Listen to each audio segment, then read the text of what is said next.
హైదరాబాద్ శివారు ప్రాంతాలు అసాంఘిక కార్యక్రమాలకు అడ్డాలుగా మారుతున్నాయి. మొయినాబాద్లోని ఓ ఫామ్ హౌస్లో నడుస్తున్న క్యాజినోపై పోలీసులు రైడ్ చేశారు. ఇంతకీ రైడ్లో ఎంతమంది దొరికారు, ఎంత డబ్బు సీజ్ చేశారు? హైదరాబాద్ శివారు ప్రాంతమైన మొయినాబాద్లో కొంతకాలంగా క్యాసినో నడుస్తోంది. ఇక్కడే ప్రత్యేకంగా బరి ఏర్పాటు చేసి కోళ్ల పందాలు నిర్వహిస్తున్నారు. హైదరాబాద్ నగరానికి చెందిన పలువురు ప్రముఖులు నిత్యం ఇక్కడికి వచ్చి జూదమాడుతున్నారు. క్యాసినో, కోడి పందాలు జరుగుతున్న విషయంపై పోలీసులకు ఉప్పందింది. దీంతో ఆ ఫామ్ హౌస్పై రైడ్ చేశారు. క్యాసినో ఆర్గనైజర్ భూపతిరాజు శివకుమార్ సహా 64 మందిని అరెస్టు చేశారు. నిందితులకు చెందిన 30 లక్షల రూపాయల నగదును సీజ్ చేశారు పోలీసులు. అంతేకాదు 55 లగ్జరీ కార్లను స్వాధీనం చేసుకున్నారు అధికారులు.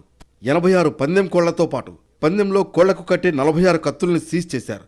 పెద్ద మొత్తంలో బెట్టింగ్ కాయిన్స్ లభ్యమయ్యాయి. హైదరాబాద్ నగర శివార్లలో ఫామ్ హౌస్లలో గుట్టు చప్పుడు కాకుండా కొంతమంది పేకాట క్లబ్లు క్యాసినో నిర్వహిస్తున్నారు. అయితే ఇటువంటి వాటిపై నిఘా పెట్టి జూదగాళ్ల ఆట కట్టిస్తున్నారు పోలీసులు.